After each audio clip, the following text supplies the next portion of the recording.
Moi, je pense que je suis un mec complètement ordinaire à qui il est arrivé des choses extraordinaires. Il commente depuis des années. C'est LA voix du basket en France, les matchs, les autres. Et puis un jour, il décide d'arrêter de raconter les trajectoires des autres pour vivre la sienne. À 50 ans, il change de vie, un hôtel dans le Var avec sa femme et ses 2 filles. Mais un projet refusé par 6 banques, un dossier jugé trop atypique, 2 ans de papier et de peine. Au moment où tout commence, le monde s'arrête. Covid, confinement, le rêve devient une lutte financière, familiale, intime. Comment on fait pour réinventer sa vie? Pour info, David Cosette.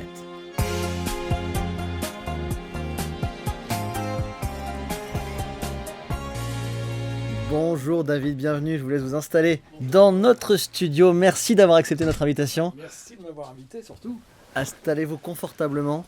Toute l'équipe a eu très envie de vous inviter après avoir lu un livre qui s'appelle L'Hôtel du bord de mer aux éditions City, apparaître le 14 avril. On a trouvé ça hyper intéressant déjà en partant de qui vous êtes. Vous êtes un homme solaire, mais vous êtes aussi une voix.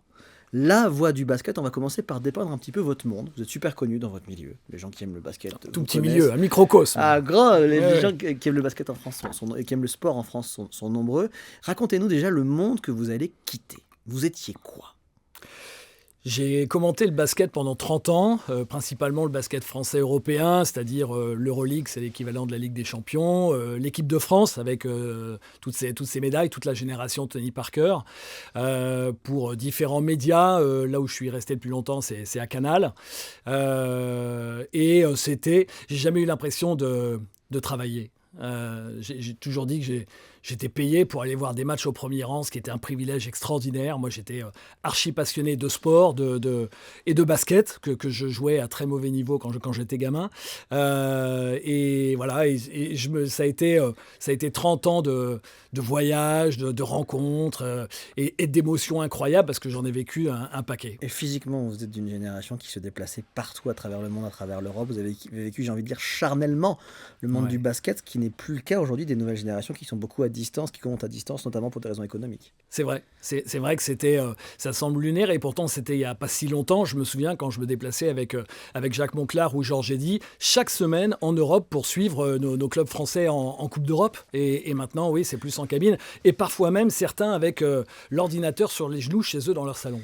Si je vous dis « Oh, Thomas Hurtel, donne-moi ton short », c'est une de vos punchlines légendaires, racontez-nous. Ouais, c'est une formule qui m'a un peu dépassé. C'est probablement mon plus beau souvenir de commentateur parce que tout le contexte était en Espagne, les championnats du monde en Espagne. L'Espagne était favorite avec les États-Unis. En poule, ils avaient mis 25 points à tout le monde. Et l'équipe de France, cette année-là, il y avait Tony Parker qui n'était pas là. Il y avait Nando De Colo qui n'était pas là. Il y avait des jeunes joueurs qui ensuite ont grandi, Rudy Gobert ou Evan Fournier. Mais c'était une équipe sur laquelle on ne comptait pas parce qu'il n'y avait pas Tony Parker. Alors c'est quoi cette histoire de short ? Et il jouait l'Espagne et donc en quart de finale, le match devait être plié.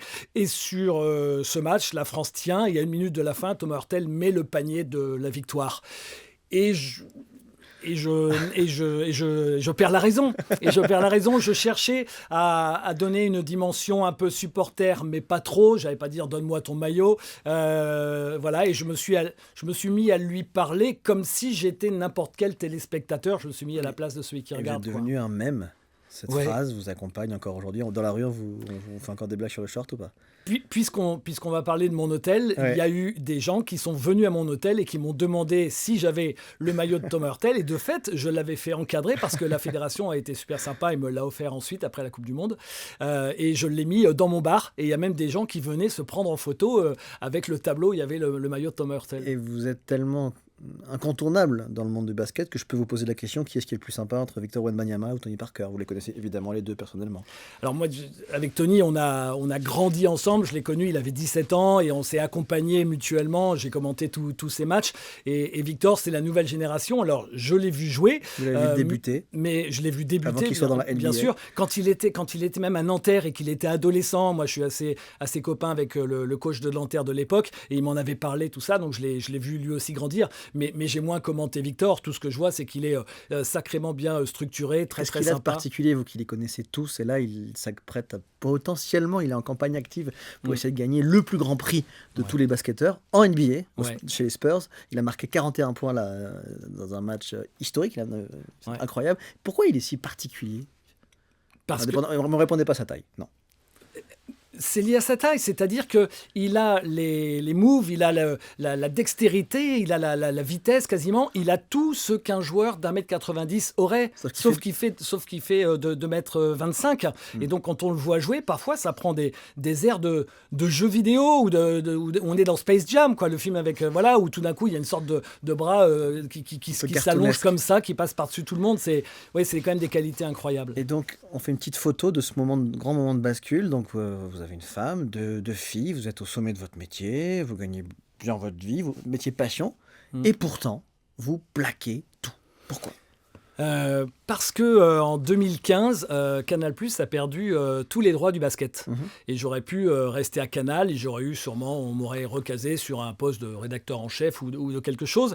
Et moi, c'était une telle passion que j'avais envie de me faire confiance et de me dire, tu vas essayer de rebondir et de commenter ailleurs.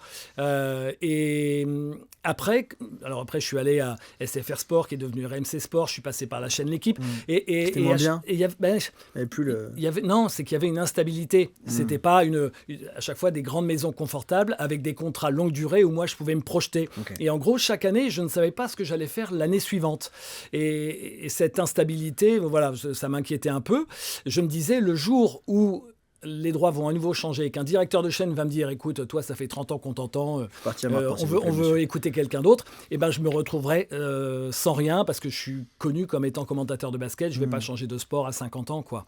Et ma femme, qui, elle, travaillait à TF1, il y est resté plus de 20 ans, quasiment à un an près, elle aussi, elle a quitté TF1, elle aussi, elle a rebondi dans la prod télé, sur des fictions télé, mais pareil, il y avait une forme d'instabilité, elle s'épanouissait un petit peu moins, et on s'est dit il faudrait qu'on ait un business à nous. Alors pourquoi un business à nous ? En fait, c'est que chaque été, avec des amis basketteurs et d'anciens basketteurs, on se retrouvait dans l'hôtel d'un ami que j'ai commenté quand il jouait à Nancy, il s'appelle Eric Serraz.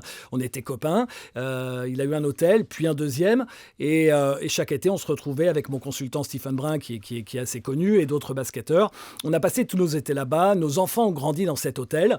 Le Var. Dans le Var, exactement, au Lavandou, et l'hôtel de la plage. Et quand je voyais mon pote Eric recevoir ses amis dans un cadre incroyable, au bout de sa terrasse, c'était la mer, j'ai énormément idéalisé ça. Et avec ma femme, on s'est dit, tiens, pourquoi est-ce qu'on ne ferait pas la même chose ? Pourquoi est-ce qu'on n'essaierait pas ?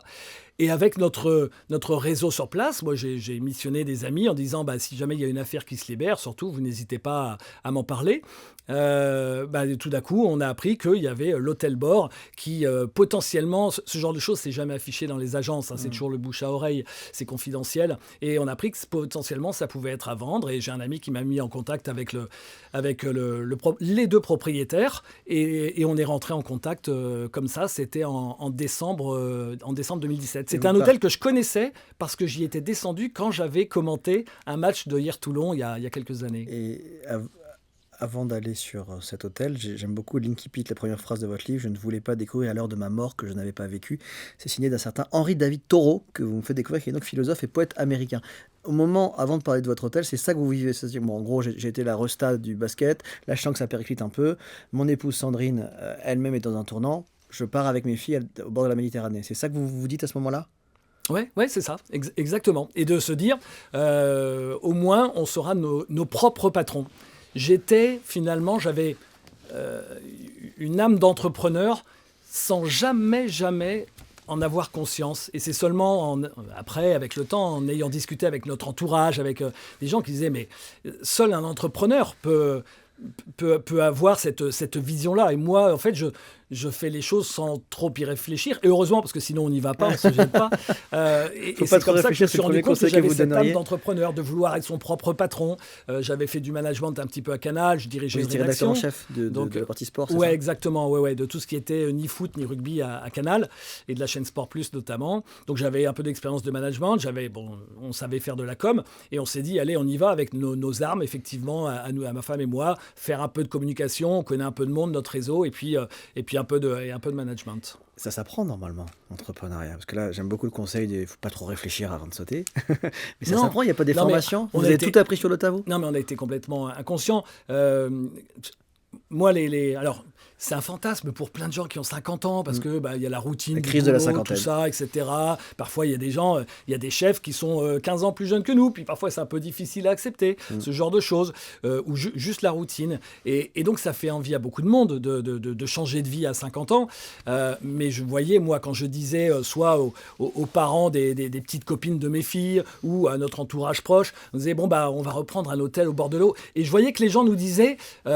oh là là, mais qu'est-ce que vous êtes courageux. Et dans leurs yeux, en fait, quand les gens mentent, parce que ils disaient, qu'est-ce que vous êtes courageux, mais je lisais vraiment, mais vous êtes complètement cinglés. Vraiment. Et puis, il y a, c'est beau de rêver, mais il y a aussi les banques. Et là, vous avez au moins 5 refus dans 5 banques. C'est lequel qui a été le plus horrible? Le plus dur, c'est quand c'est votre propre banque et que ça dure 3 secondes, quoi. Voilà. Oui. C'est lequel vous dites depuis 2 décennies, je crois. Ouais, c'est ça. Et même pas ils vous reçoivent. Alors, le petit détail qui fait la différence, c'est que comme c'était dans le sud, ma banque, avec ma conseillère que je connaissais, elle m'a dit « Je suis désolé, je ne peux pas m'occuper de vous. Le dossier doit être envoyé dans le sud. » Et dans le sud, ils ne savaient pas du tout qui j'étais, ils ne me connaissaient pas. Et ils m'ont dit ce que tous les autres ont dit après. Vous n'êtes pas du métier, vous n'êtes pas du HCR, vous n'avez aucune expérience. HR, c'est hôtellerie, café, restaurant. Vous n'avez aucune expérience, vous allez vous planter. Il y a des fois, c'était tourné comme je vous le dis là. Il y a un banquier qui vous dit c'était aussi sec que ça. Je ne vous donne pas un centime, vous allez vous planter. Voilà. Et pour d'autres, ils ont dit bon, on va essayer. Et puis après, en commission, ça passait pas parce que. Alors sur le coup, c'est dur de me dire voilà, mais ils font pas confiance. Mais d'un autre côté, je sais que j'aurais pu me planter, j'aurais pu tout perdre et la banque aurait perdu beaucoup d'argent avec moi. Et à un moment, vous n'êtes pas passé loin parce qu'il y a eu des jolis moments et puis il y a aussi des moments très compliqués, on va y venir. Mais à ce moment-là, vous avez une confortable situation, vous avez bien gagné votre vie, c'est le cas de votre épouse aussi, vous avez une belle maison à Meudon et vous mettez tout sur la table. Oui, c'est exactement, et on se sert de ça pour acheter l'hôtel. Et encore, il nous manquait quelques millions quand même, parce que c'est quand même un hôtel de 600 mètres carrés, juste au bord de l'eau. Voilà. J'avais juste ma maison, et voilà, et il en manquait vraiment beaucoup. Et c'est grâce... Alors, pour le coup, sur ce genre de choses, jamais on ne peut y arriver, surtout si on n'a jamais été entrepreneur, si on n'est pas accompagné. J'ai la chance, mon papa était avocat fiscaliste, avocat d'affaires. Max. Oui, à la retraite. Et donc, il était là pour m'accompagner. Et surtout, j'avais un ami d'enfance qui a un gros poste dans une banque, qui a fait la négo avec les vendeurs, qui m'a dit si à partir de jusqu'à quel prix ça pouvait être rentable pour nous par rapport à ce qu'on apportait, etc. Et c'est lui, après, qui, en plus, nous a aidé à défendre notre dossier. Comme par hasard, la dernière banque qui a accepté, c'est de votre ami. C'est sa banque. Alors, lui, il était à 800 encore au hasard, km. vous Je ne sais pas s'il a passé un ou deux coups de fil, mais miracle, c'est arrivé. Et après, un expert comptable qui était un ami de mon papa et qui lui, a travaillé plein de business plans pour les banques, qui ne m'a pas fait payer. Il m'a dit, écoute, voilà, on est tombé en amitié. Et il m'a dit, juste, si tu ouvres ton truc, tu travaillerais avec moi. Et je dis, évidemment, quand même, c'est la moindre des choses. Ça dure 2 ans et demi. C'est interminable. Et pour la première fois, alors que pour ses propres parents, il n'avait pas versé une larme, c'est tellement long que vous entendez votre papa pleurer à cause de ces longueurs de négociation. Oui, tellement c'était douloureux, c'était assez terrible parce qu'en plus on avait attendu l'été 2019 pour déménager, pour la scolarité de notre deuxième fille, parce qu'elle rentrait au lycée, et on n'avait pas encore signé définitivement, on avait juste, il fallait la réitération. J'ai appris plein de mots. Voilà, vous racontez d'ailleurs que vous êtes comme moi, vous avez reçu le tableau Excel, vous comprenez rien. C'est comme si vous achetez une maison et qu'il y a le compromis et la vente définitive. Donc nous, on avait signé le compromis, donc on déménage, et puis finalement, ça prend du temps, les avocats se mettent pas d'accord, ça part quasiment en conflit entre les avocats et on se retrouve, nous, au cœur de l'hiver 2019 où on a vendu notre maison, on a déménagé dans le sud, on est dans notre appartement, notre fille, évidemment, adolescente, ne se plaît pas du tout et on ne sait pas si on va pouvoir récupérer l'hôtel. Et là, moi, je me sens d'une responsabilité totale vis-à-vis de ma femme, à qui vous avez, Sandrine, à qui vous avez un peu caché des trucs d'ailleurs. Vous n'avez pas tout dit à ce moment-là. Oui, parce que je me disais que ça ne servait à rien qu'on souffre à deux. Donc je souffrais tout seul et puis il y a des fois je souffrais tellement que je partais de la maison et voilà, j'allais m'isoler tellement c'était difficile parce que j'étais complètement perdu. J'ai désespéré de dire mais l'hôtel on va jamais le récupérer mais on a tout lâché, tout perdu, le boulot, la maison, tout ça quoi. Laborieux 2 ans et demi, alors que vous avez une situation confortable, que les banquiers sont frileux. Qu'est-ce qu'il faudrait, d'après vous, réformer en France pour pas vivre une telle galère quand on veut changer de vie? Qu'est-ce qu'il faut changer dans le système? Franchement, je sais pas parce que comme je vous le disais, je ne peux même pas en vouloir aux banques. Quand après j'ai compris à quel point ce métier de la restauration est vraiment difficile. Je peux comprendre que j'aurais pu tout perdre et je peux comprendre donc que des banques m'aient dit non. Et après, oui, effectivement, c'est des histoires d'avocats. Franchement, je sais pas. Tout ce que je sais, c'est que quand on est entrepreneur, ça je l'ai compris, il faut être littéralement habité jour et nuit d'une idée fixe. Et on peut imaginer que la foi, le courage, la pugnacité peut vous permettre au bout du bout d'y arriver. Vous vous êtes senti un peu aidé par l'État d'une façon ou d'une autre ou pas du tout? Oui, au moment du Covid. Ah, on va y venir. Merci pour la transition. Ouais. Vous lancez donc cet hôtel. Enfin, je rappelle, 2 ans et demi de négociation. Votre propre papa en a pleuré. Vous avez peur d'avoir tout perdu. Vous n'avez pas tout dit à Sandrine. Et puis là, bim. Je crois que vous faites 1 ou 2 jours, c'est ça? Et puis Covid. On ouvre le mercredi. Voilà. Et on ferme le samedi soir. Super. Racontez-nous. Ouais.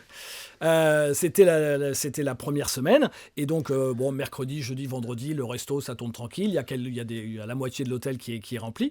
Et le samedi midi, il fait vraiment beau. Il y a vraiment beaucoup de monde. On a 70 personnes sur la terrasse, quelques amis qui viennent prendre des tables et tout ça. Et là, Là, je touche du doigt le rêve, le bonheur. On est au bord de l'eau, il fait très beau, il y a les copains. J'ai le plaisir d'accueillir du monde, tout le monde a le sourire et tout ça. Et on était déjà avec les incertitudes du Covid. Et on rentre après cette première belle journée et on la termine. Le resto n'était pas ouvert le samedi soir à l'époque parce qu'on était hors saison. Et on se dit, allez, on se fait un petit apéro à la maison. Il y avait nos amis les plus proches. On était 8 dans l'appart et on fait l'apéro, le rosé, tout ça. Puis on met le journal. Et au journal, il y a Édouard Philippe qui dit rideau, à partir de demain, confinement général, tout le monde à la maison. Et là, on ne savait même pas comment réagir. On a l'impression d'être dans un film, quoi. On voit ça dans un film américain, on dit, bah non, c'est trop. Le gars, il se lance dans l'entrepreneuriat le mercredi, le samedi, il ferme, ça n'existe pas, quoi. Le ciel vous tombe sur la tête. Bah si, ouais. Et alors j'ai appelé toute l'équipe, j'ai dit je vous mets au chômage partiel. J'ai dit ça parce que j'avais entendu ça, je ne savais même pas ce que ça voulait dire exactement. Combien de salariés à ce moment-là vous avez? Là on était hors saison, alors hors saison, j'en avais 12, donc c'était pas énorme mais bon. Bah, quand même, c'est une équipe, puis c'est un budget et aussi. Voilà, mon expert comptable qui a été exceptionnel m'a dit t'inquiète pas David, je gère, t'as eu le bon discours. Dès le lendemain, le dimanche, on était allé avec le cuisinier mettre tout au dur, c'est-à-dire dans les congélateurs parce que on avait tout chargé dans les frigos mais on savait qu'on n'allait pas pouvoir s'en servir. Et puis après, on a même laissé tout le mobilier extérieur et on est rentré chez nous. Et pour revenir à la question sur les aides, on ne s'est jamais senti, alors au-delà de l'émotion sur le coup, on ne s'est jamais senti en péril économiquement, paradoxalement, alors qu'on venait de commencer et tout ça, parce que l'État avait dit, le quoi qu'il en coûte, tout ça, et j'entendais les gens grogner, tout ça, etc., sans du tout faire de politique. On adore critiquer en France. Mais moi qui venais de me lancer dans l'entrepreneuriat, je trouvais que j'avais du soutien de l'État parce qu'il y avait un prêt à taux zéro. Je suis allé voir ma banque. Ça a pris, là pour le coup, beaucoup moins de temps. Ça a pris 2 minutes. Ils m'ont prêté, je ne sais plus, 150 000 euros. Vous écrivez 150 000 euros. Voilà, à taux zéro, que je pouvais rendre quand je voulais tranquillement pour payer. Je crois, de mémoire, on ne payait plus l'URSSAF. Tout ça, c'était gelé en attendant. Il y avait des aides du gouvernement. Donc, au-delà de la frustration de ne pas pouvoir travailler, et puis après d'autres conséquences, mais sur l'économie, nous, on s'est jamais senti en péril, donc on a été aidé par le gouvernement. C'est intéressant ce que vous dites parce que il y a beaucoup de hauts, beaucoup de bas dans votre histoire. Ouais. Vous avez à la fois un optimisme chevillé au court qu'on voit dès qu'on vous écoute, et en même temps, il y a des moments vraiment qui ont été atroces, dont, après la réouverture, je saute 1 ou 2 étapes, un burn-out. C'est-à-dire, vous prenez sur vous, et puis au bout d'un moment, et ça va concerner des dizaines de milliers de personnes, voire des millions malheureusement, vous pouvez plus vous lever du lit en fait. Vous pouvez nous raconter ça ? Ouais. Alors justement, c'est lié aussi au Covid parce que faut recruter, c'est pas facile de recruter. Mais quand vous fermez au mois de mars, mars, avril, mai, sur un établissement de bord de mer, l'été, c'est une essoreuse, on se fait vraiment démonter. Et donc, il faut être prêt. Le problème, c'est que nous, comme on est reparti de zéro, il fallait le temps de recruter du monde et d'avoir une équipe qui se rôde pendant les mois. Mais ça, on n'a pas pu faire. On a rouvert début juin, avec une moitié d'équipe, parce qu'on ne pouvait pas recruter, qui n'avaient pas l'habitude de travailler ensemble, et avec des patrons qui ne connaissaient rien au business, et avec des gens qui ne pensaient qu'à une chose, c'est d'aller boire des coups en terrasse. Et qui plus est filmé par vos amis d'M6. Voilà, et 1er juin, c'était comme si c'était le 15 août, et là, on a pris une déferlante, et donc chaque jour, j'avais des... Pardon pour le terme, j'avais des merdes à gérer tout le temps. Et comme on n'avait pas beaucoup de monde, je me levais le matin à 6h pour prendre le pain et le ramener pour le petit déjeuner. Je faisais la journée, gérer plein de problèmes. Et le soir, je me couchais à 1h du matin. Je dormais 5 heures par nuit, 7 jours sur 7. Et la fatigue extrême, plus l'accumulation de stress. Là, vous dites que vous avez fait l'erreur de votre vie. Fait que j'étais... j'étais... J'aurais jamais dû quitter Paris, quitter le basket. Vous vous dites quoi à ce moment-là ? J'étais même pas sur ces regrets-là. J'étais sur la frustration de ne pas y arriver, de ne pas être à la hauteur. C'était pas dire j'aurais pas dû. C'est juste de dire je suis pas assez fort. L'échec en fait, ça. Ouais, c'est ça. Ouais, le sentiment. Alors que je sais que j'ai donné, mais vous pouvez pas imaginer quoi. Parce qu'en plus, voilà, je suis de nature anxieuse, donc le mec, il n'a rien compris. Il est de nature anxieuse, il fait ce métier-là. Bon, mais voilà, c'est comme ça. Et donc, j'aime quand tout est parfait, et ça ne pouvait pas être parfait, et encore plus dans ce contexte-là, post-Covid, le recrutement et tout ça. Ça s'appelle une dépression. Et oui, une dépression, mais c'est vraiment un burn-out, c'est-à-dire que je continuais d'aller travailler parce que j'estimais que je devais y aller. Une fois, j'ai failli tomber de mon scooter. Ma femme me dit, bon, écoute, reste là. Et moi, je dis, non, vis-à-vis des clients, vis-à-vis de l'équipe. Et il y a des gens après, plus tard, qui m'ont dit, des amis qui venaient, qui m'ont dit, David, tu nous as fait peur parce qu'on te voyait du coin de l'œil sur la terrasse. Moi, je ne me rendais même pas compte où j'étais comme ça, les yeux dans le vide, sans bouger pendant des minutes et des minutes, tellement j'étais au bout de moi-même. Et puis, on a vite fait de dire oh là là, manque de volonté, manque de machin. Je peux vous assurer que j'ai donné ma vie pendant ces mois-là. Et quand vraiment le matin, tout d'un coup, je dis à ma femme, alors que je voulais aller bosser et qu'elle me disait non, n'y va pas, je vois bien que tu es au bout de ta vie, et que le matin, je suis comme ça et que physiquement, je ne peux pas. Ça fait vraiment bizarre. Et après, je suis resté dans le noir pendant 1 semaine dans ma chambre, en me disant, je suis tout seul. Qu'est-ce qui vous a sauvé, à part les antidépresseurs que vous racontez avoir pris ? Après, j'ai vu un médecin. Mais psychiatre qu'est-ce qui vous a sauvé, à part votre femme qui a été incroyable ? Alors, d'un soutien incroyable, vraiment. Et après, c'est le temps. Alors, donc, le traitement qui fait son effet. Et puis après, on s'habitue à tout. Alors déjà, à la fin de l'été, l'activité redescend, donc tout est déjà un peu plus calme. Et puis, comme là, je pense que je dois faire partie des gens les plus résilients de la Côte d'Azur maintenant.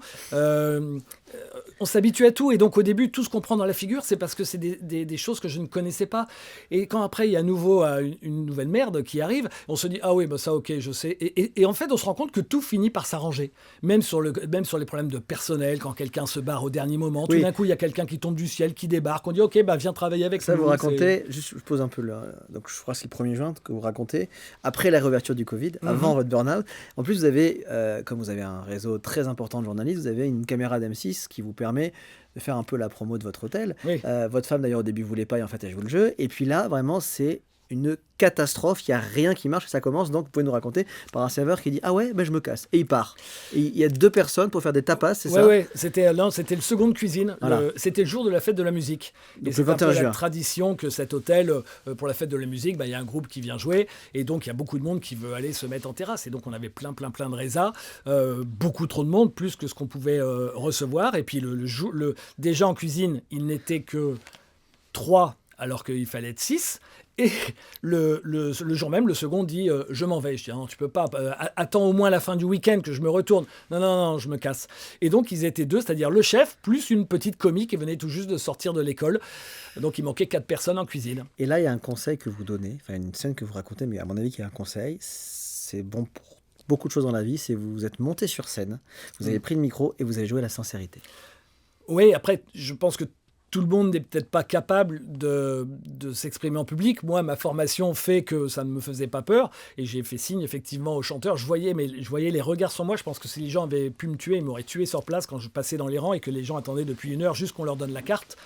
Et donc, oui, j'ai pris le micro au chanteur et j'ai dit, écoutez, je suis désolé. Le second est parti aujourd'hui. On n'a pas pu recruter avec le Covid. On vient d'ouvrir. Nous, on vient de se lancer. Le chef voulait faire des tapas minutes parce qu'il m'a dit que c'était vraiment de meilleure qualité.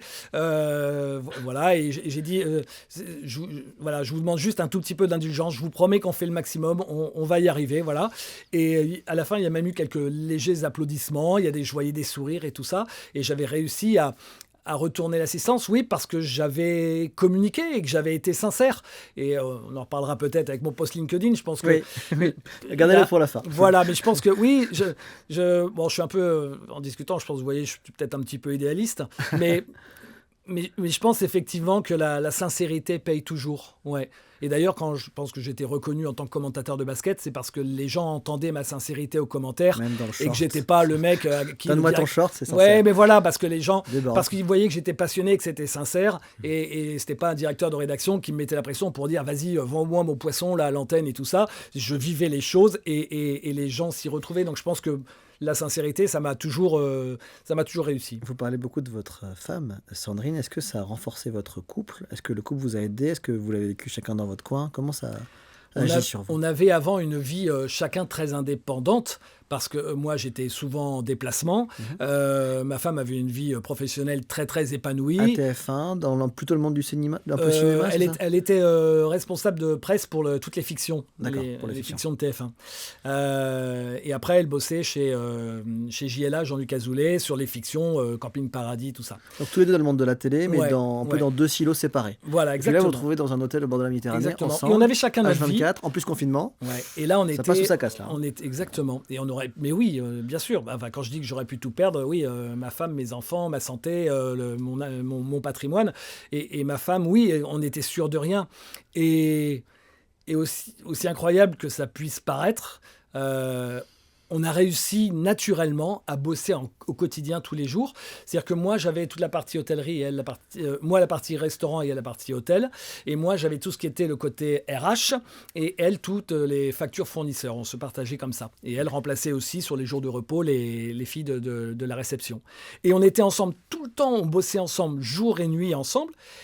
Et on a dû s'engueuler 2 fois seulement, alors que c'était dur. Donc oui, quand on est sorti de ça, oui, on savait qu'on était solides ensemble. Qui disent, waouh, fort. Ouais. Et puis il y a vos 2 filles. Alors là, la première venait d'avoir le brevet, donc rentrée en seconde, donc était avec vous. Et la plus grande, vous l'avez ramenée avec vous au moment du confinement. Ouais. Et je crois que c'est mon passage préféré du livre. Vraiment, votre femme vous annonce, ah, au fait, il y a le barman qui va venir passer la nuit à la maison, parce que votre fille a une histoire avec le barman. Et c'est une des 2 engueulades dont vous parlez. Et c'est trop marrant, je veux que vous nous racontiez, s'il vous plaît. Ouais. Elle va adorer d'entendre parler de cette histoire. Vous l'écrivez dans votre livre en même temps, bien sûr, je suis obligé de vous interroger dessus. Je l'ai fait lire juste pour l'instant à ma femme et à mes 2 filles, c'est tout. Personne d'autre. Moi, votre fille est au courant. Ne l'a lu. Jusqu'à vous êtes le premier à qui je l'ai envoyé pour faire ce podcast. Merci pour ça. Et oui, et donc, moi qui étais en plus, c'est le premier été, je suis déjà... un peu au bout de ma vie, donc je pense que ma femme voulait aussi me préserver quelque part et pas m'embrouiller avec d'autres histoires qui sont pas pour elle les plus importantes. Et effectivement, un soir, elle dit bon il y a Hugo, il voudrait dormir à la maison. De quoi? Comment? Et ben oui. Voilà. Et là, je comprends que effectivement, il y a une petite histoire. Hugo, c'est le serveur. Il travaille pour vous, c'est un de vos employés. Exactement. Voilà. Entre ma fille, qui a 20 ans, donc elle fait ce qu'elle veut. Et donc, tout l'hôtel est au courant, sauf moi, évidemment. Et c'est comme ça que je l'apprends. Mais si tu aurais pu m'en parler et tout ça, quoi, c'est juste pas possible. Après, pour la distance avec le... Et ça a été possible parce que votre femme et votre fille l'avaient décidé. Oui, et moi, j'étais déjà tellement au bout de ma vie et tout ça. Je me dis, je vais pas encore. Alors, je me dis, si jamais je dis non, c'est comme ça ne se fait pas. Et regardez partout autour de vous et vous comprendrez, c'est pas possible d'avoir un salarié qui dort chez soi. Je me dis, si en plus je me mets à dos ma femme et ma fille, je vais jamais y arriver. Donc j'ai cédé. Voilà. Vous regrettez avec le recul ou pas? Non, pas du tout. Je ne regrette pas du tout parce qu'en plus, lui a fait la part des choses. Il a été suffisamment intelligent. Tout le monde a été intelligent sur cette situation-là. La fin est très belle aussi. Vraiment, la fin du livre, en fait, vous vous demandez pourquoi vous avez fait tout ça. Voilà, on a parlé donc de votre femme, vos 2 filles. On a tout à l'heure parlé de votre papa. Mais vous en reparlez aussi à la fin. Vous dites qu'en fait, au fond, tout ça, c'était pour que votre père soit fier de vous. Oui. Vous voulez pas en parler? C'est très émouvant pour vous, ça? Si, ouais, non, mais c'est bien sûr, là, c'est forcément un peu émouvant parce que quand on se pose et qu'on essaye de trouver du sens à ce qu'on fait, moi, effectivement, moi, j'avais une relation, et je le dis dans mon livre, j'étais heureux de vivre ça avec mon père parce que j'ai plus vécu de choses avec mon père sur ces 3-4 ans-là que dans toute mon enfance quasiment, parce que mon père était quelqu'un qui travaillait beaucoup, un peu absent. Je pense que il devait être peut-être un peu ancienne génération. Les enfants, c'est un peu l'affaire de la maman et moins du papa, voilà. Et donc voilà, on n'avait pas beaucoup de relations. Et oui, je pense que tous ceux qui font des choses, parce que moi je pense que je suis un mec complètement ordinaire à qui il est arrivé des choses extraordinaires. Mais je pense que ceux qui ont fait des choses extraordinaires dans leur vie ou qui sont animés de quelque chose, soit d'une rage, peut-être les plus grands champions par exemple, ou les plus grands artistes, ils ont une dimension supplémentaire, probablement parce qu'au départ il y a une fêlure, je pense. Et pour moi, quelque part, à mon tout petit niveau, c'est sûrement ça.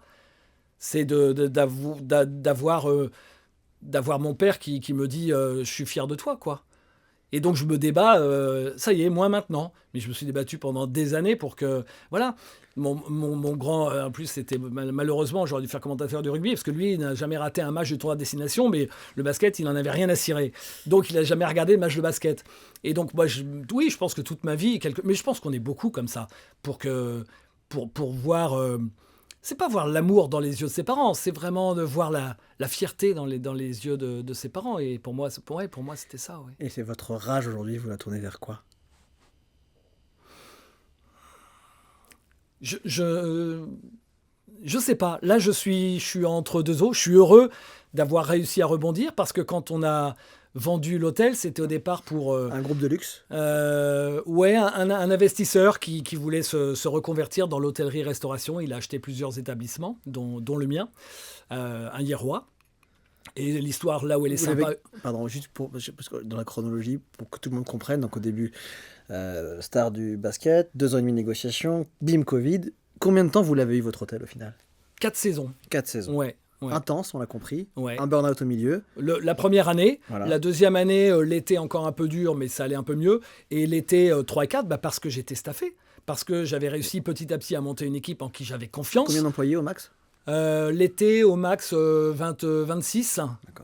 Et 12 hors saison. Et en fait, l'effectif monte comme ça. Mais alors, qu'est-ce qui se passe? Pourquoi, une fois que vous avez enfin réussi, vous revendez? Parce que le basket est revenu à moi, j'ai commenté... votre première passion est revenue, ouais, votre ex est revenu. Voilà, c'est ça.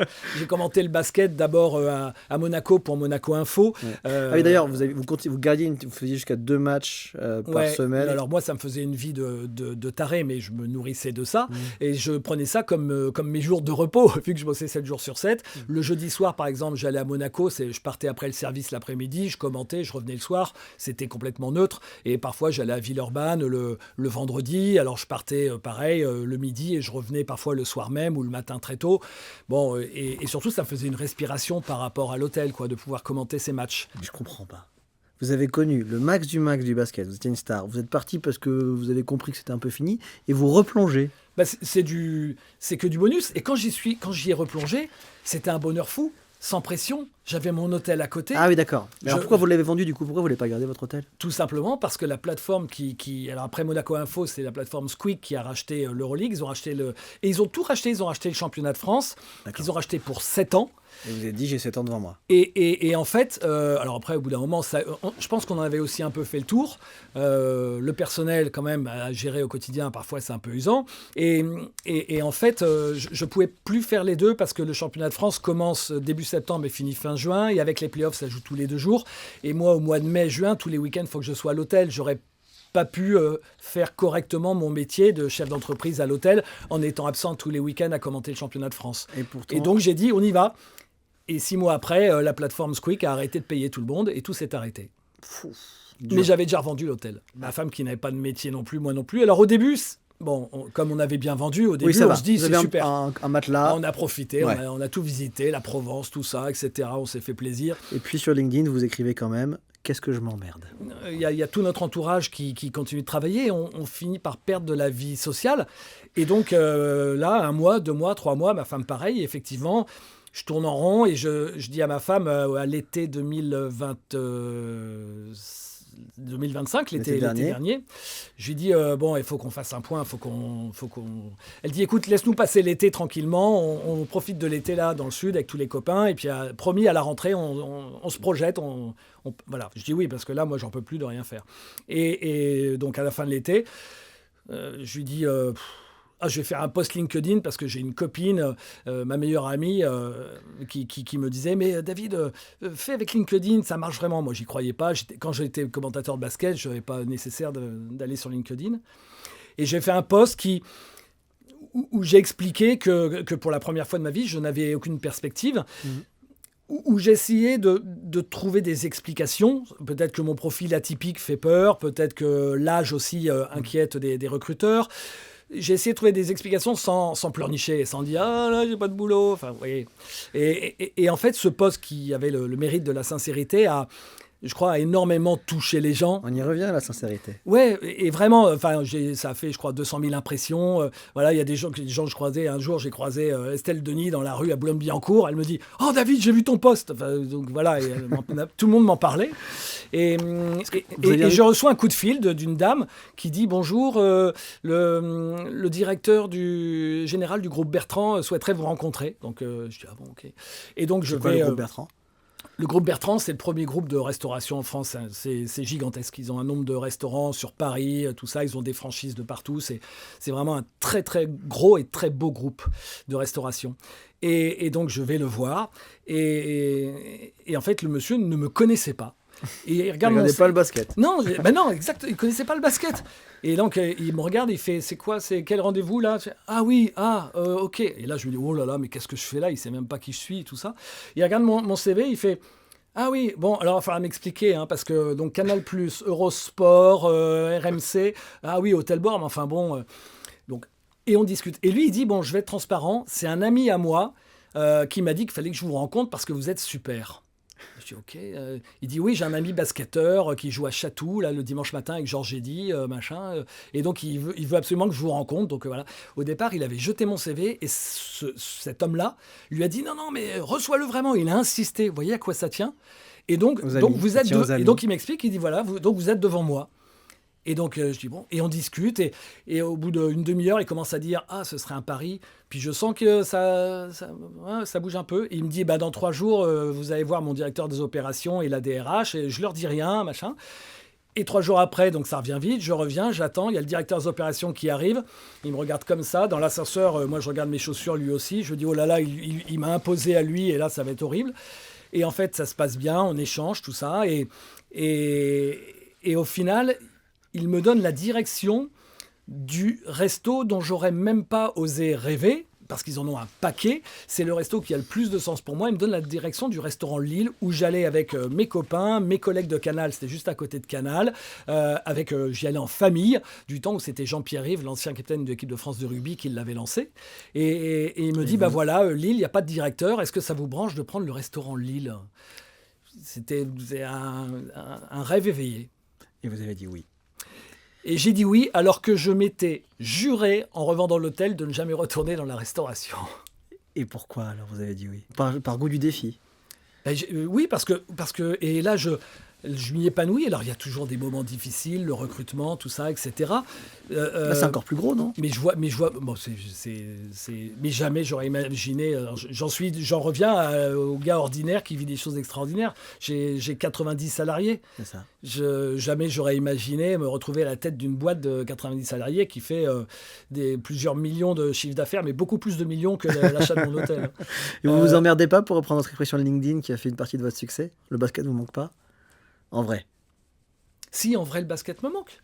L'idéal, c'est ce que j'ai vécu Pourquoi quand j'ai choisir? vécu à l'hôtel. Vous voulez les deux? C'est de pouvoir commenter les matchs sur mes jours de repos. Effectivement, bien sûr, parce que je l'ai chevillé au corps, ma passion, depuis toujours. Et surtout, c'est ce que je crois, je sais faire de mieux. Et le paradoxe, c'est que je fais quelque chose que j'essaye de faire du mieux possible, pour lequel je n'ai jamais été formé, parce que je ne peux pas faire ce pourquoi je suis formé. Quand j'ai revendu mon hôtel et que Squeak s'est arrêté, j'ai tenté de revenir dans les médias. J'ai contacté la terre entière pour être soit chroniqueur dans les émissions, parce que maintenant toutes les émissions ont des chroniqueurs, toutes les chaînes, toutes les radios. Je me suis fait jeter de partout et j'ai essayé aussi de voir pour diriger une rédac de sport, par exemple. Là, il y a très peu de postes, mais voilà. Et partout, je me suis fait jeter. Et derrière, il y a le groupe Bertrand qui vient, qui me propose ce poste-là. Sincérité désarmante, parce qu'habituellement, nouveau challenge. Habituellement, vous êtes d'une sincérité désarmante, dans les médias, c'est non, je veux pas y mettre un pied. Vous dites, j'ai essayé, ils veulent pas de moi, du coup, je repars en restauration. Mais maintenant, de nos jours, tout le monde se met en valeur, mais au bout d'un moment, on sait que la vie, c'est pas ça. Bah oui. On sait que la vie, c'est pas ça. On a tous des échecs. J'ai aucun problème à dire que... Et pareil, c'est pas pour pleurnicher. J'ai aucun problème à dire que voilà, c'est la vie. J'aurais aimé être chroniqueur là ou là. Non, tant pis. C'est la vie. Il y a pas de... Et je sais que j'ai accompli suffisamment de choses pour ne pas avoir honte de m'être fait jeter à droite à gauche, quoi. Si quelqu'un nous écoute, nous regarde et se dit j'ai envie de tout plaquer, c'est quoi la seule question qui doit se poser d'après vous? Je sais pas, et alors c'est pas un message peut-être très positif que je vais dire, mais si j'avais su pour l'hôtel à quel point ça allait être difficile, jamais je ne l'aurais fait. Jamais. Mais par contre, je suis maintenant tellement heureux et c'est la même chose pour ma femme. Hein. Et on se l'est dit plusieurs fois. Mariage ou Non, ça non. C'est une blague. Vous parlez de votre épouse par rapport à l'hôtel. Voilà, et pour elle aussi. Mais on est tellement heureux et tellement fiers d'avoir vécu cette histoire extraordinaire. C'est parce qu'on ne savait pas à quel point ça allait être dur. En fait, c'est simple, on s'est jeté au milieu de l'océan et c'est là qu'on a découvert si on savait nager ou pas. C'était vraiment ça. Et donc c'était plus du courage, c'est vraiment de l'inconscience. Mais au final, on y est arrivé. Voilà, donc je veux pas donner une image trop idéaliste, utopique, en disant allez-y, lancez-vous, vous allez y arriver. Non, vous allez en chier. Voilà, en tout cas, nous, ça a été très douloureux, mais on est tellement, tellement heureux d'avoir vécu ces moments forts. Il me semble, sans vouloir parler à votre place, que les deux fils rouges de votre vie, c'est les amis, la fidélité en amitié et le relationnel, et deux, cette sincérité permanente. C'est quoi l'erreur que vous avez faite et que vous pourriez conseiller à ceux qui vont tenter de se réinventer, de ne pas faire? La seule erreur à éviter. Avec le recul, quand le basket s'est arrêté, alors que j'avais vendu l'hôtel, je me suis dit, maintenant que ça tournait, j'aurais dû garder l'hôtel, on est toujours propriétaire et trouver quelqu'un pour s'en occuper. Et comme ça, je l'aurais eu toujours, cet hôtel du bord de mer. Donc être un peu plus prudent peut-être? Vous avez manqué, avec le recul, parfois de prudence? Ou pas? Oui, mais bien sûr, mais c'est moi. C'est-à-dire si je suis prudent, je ne fais pas tout ce que j'ai fait dans ma vie. Pas que vous, c'est toute votre famille, votre femme et vos deux filles en plus. Oui. J'ai la chance. Alors pour le coup, ma femme m'a dit bon, c'est bon, maintenant on arrête. Vraiment.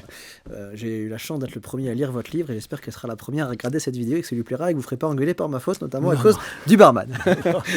Merci beaucoup d'avoir été dans ce nouvel épisode de Pour Info. Est-ce que ça vous a plu? Est-ce que vous avez quelque chose à rajouter?